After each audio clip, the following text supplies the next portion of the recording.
என்ன எப்படி சொல்றது? இதுக்கு மேல சொல்றதுக்கே இல்ல. ஐயாவுக்கும் சின்னையாவுக்கும் கருத்து முரண் வர்றது, இந்த ஒண்ணு தெரிஞ்சுக்க, கருத்து முரண் வந்தாதான் ஒரு முடிவு வரும். அது தெரியாது உங்களுக்கு? நினைச்சதெல்லாம் செஞ்சா என்ன கட்சி அது? ஏன்னா நான் பார்த்தேன், எனக்கு இந்த கட்சிக்கு அரசியலுக்கு சம்பந்தமே கிடையாது. எனக்கு என்ன எப்படி சொல்றது? இதுக்கு மேல சொல்றதுக்கே இல்ல. சும்மா மாமல்லபுரத்துல ஒரு மாநாட நடத்தி காட்டணும், பெருமைக்காகலாம் நடத்தல, அதை சாதிச்சு காட்டணும்.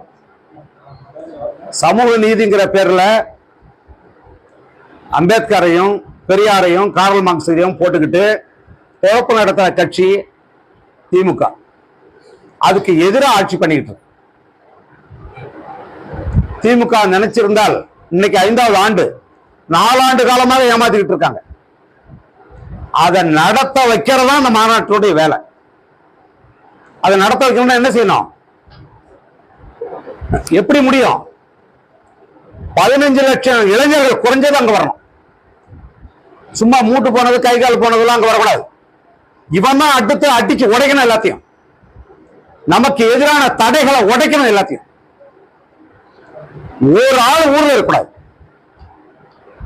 சும்மா படத்தை கையில வச்சுக்கிட்டு கல்யாணத்துல பேனர் வச்சுக்கிட்டு உங்க போட்டோ போட்டு அதுக்காக கட்சி இருக்கு?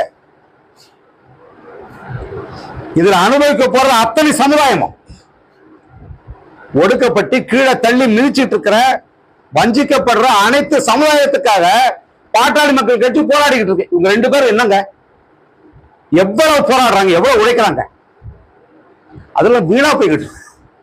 நீங்க கூடணும், கூடி பாருங்க, அடுத்தது என்ன நடக்கும் பாருங்க. பாருங்க,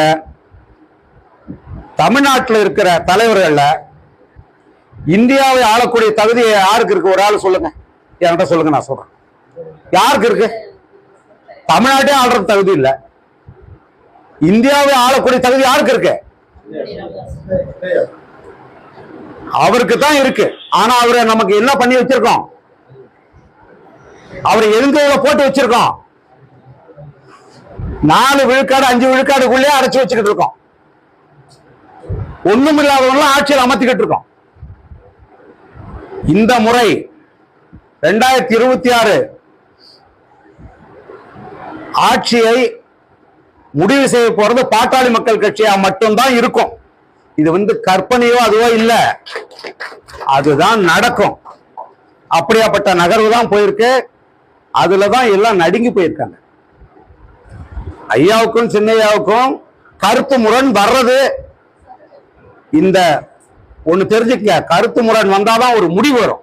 அது தெரியாது உங்களுக்கு? நினைச்சதெல்லாம் செஞ்சா என்ன கட்சி அது? இப்படி செஞ்சா நல்லா இருக்கும்னு ஐயா நினைக்கிறாரு, இப்படி செஞ்சா நல்லா இருக்கும்னு சின்னையா சொல்றாரு. அவ்வளவுதாங்க. இது கட்சியோட நலனுக்காக, இந்த மக்களுடைய நலனுக்காக. அதை புரிஞ்சுக்க. இது புரியாம இந்த ஊடகங்கள் பிழைப்பு நடத்துறதுக்காக இன்னைக்கு அந்த சமூக ஊடகங்கள் வந்தாச்சு, எல்லாம் போன்ல பாக்குறது. இதை பத்தி எழுதுறவங்க யாருன்னு நினைக்கிறீங்க? அதுல எவ்வளவு பாக்குறோமோ அவனுக்கு குழப்பாது.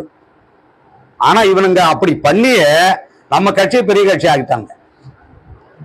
அது ஒத்துக்குங்க. நீங்க நம்ம பாட்டாளி மக்கள் கட்சி ஆட்கள் இந்த வெளியான பாடல்களை பார்த்ததை விடவும் மத்தவன் தான் அந்த பாட்டை அதிகமா பார்த்திருக்கான். அது உண்மை. ஏன்னா அவ்வளவு கருத்து செறிவுள்ள பாடல்கள். அடுத்தது தமிழ்நாட்டோட எதிர்காலம் எப்படி இருக்கணும், ஆட்சி எப்படி இருக்கணும்னு சொல்லக்கூடிய பாடல்கள். நீங்களா தயவு செஞ்சு எல்லாரையும் கூப்பிடுங்க. நீ எந்த கட்சி வேணாலும் ஓட்டு போடியா, யாரா வேணாலும் இருந்துட்டு போ, மாநாட்டுக்கு வா, வந்து நமக்கான சமூக நீதியை பெறணுங்கிறதுக்காக தான் இந்த மாநாடு. நீ யார் வேணாலும் ஓட்டு போட்டு போ, முதல்ல வா.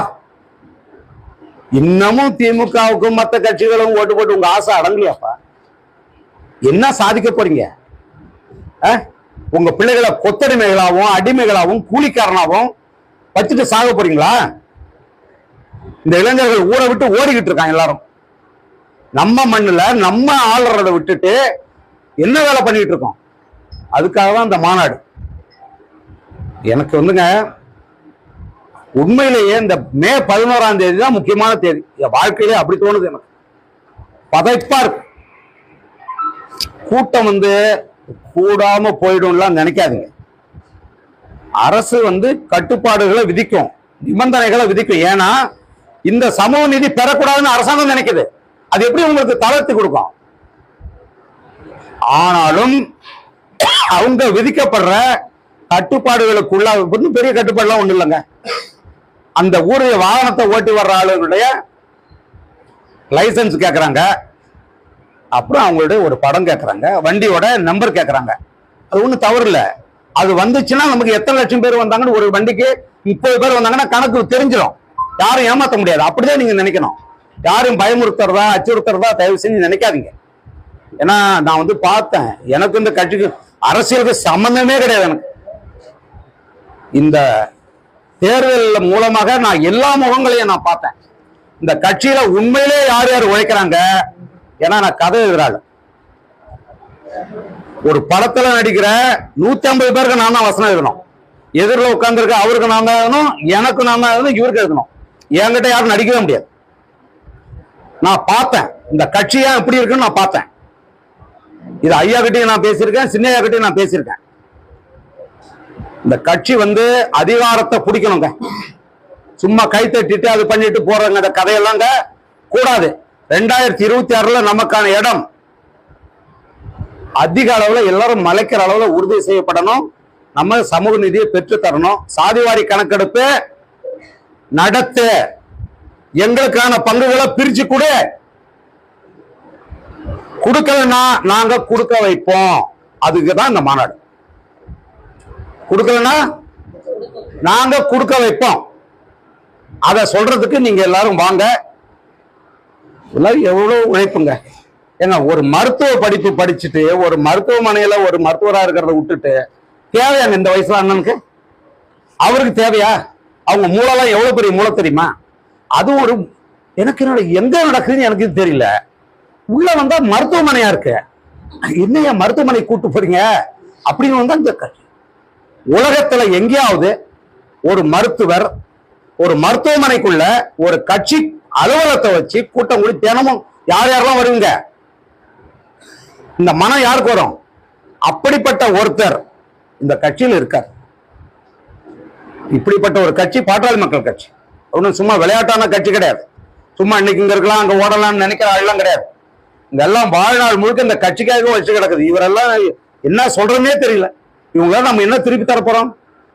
நம்ம பிள்ளைகள் பேர பிள்ளைகள் அனுபவிக்க போறதுக்கு எல்லாரும் சேர்ந்து போராடிக்கிட்டு இருக்காங்க. அதுக்குதான் உழைச்சிக்கிட்டு இருக்கோம். யாரும் பாட்டாளி மக்கள் கட்சியில உழைச்சிட்டு அப்படியே கோடீஸ்வரன் ஆகிட முடியாது. ஏன்னா நம்ம அடைய வேண்டியது எவ்வளவோ இருக்கு. நம்ம உழைக்க தான் பிறந்திருக்கோம், போராட பிறந்திருக்கோம், போராடுவோம், வெற்றி பெறுவோம். சரிங்களா? எல்லாம் மறக்காம வந்துருங்க. இங்க பாருங்க, நிறைய பேரை பார்த்த உடனே எல்லாருக்கும் பதறி போயிடும். ஆடி போக வைக்கணும் எல்லாரையும். 11ஆம் தேதி தமிழ்நாட்டில் எந்த வேலையும் யாரும் பண்ணாம இருப்பாங்க. எல்லாத்தையும் பார்த்துக்கிட்டு இருப்பாங்க. என்ன பார்க்க போறாங்க தெரியுமா? எவ்வளவு கூட்டம் வருது, இந்த கட்சிக்கு உண்மையிலே எவ்வளவு எழுச்சிருக்கு. இத பார்க்கறதுக்கு நம்மளை விட நம்முடைய எதிரி காத்துக்கிட்டு இருக்காங்க. அவங்களுக்கு யாருன்னு காட்டணும். நம்ம யாரு, இந்த கட்சி யாரு, நம்ம ஐயா யாரு, அவர் அன்புமணி ஐயா யாருங்கிறத நம்ம காட்டணும். சரிங்களா? நன்றி, வணக்கம்.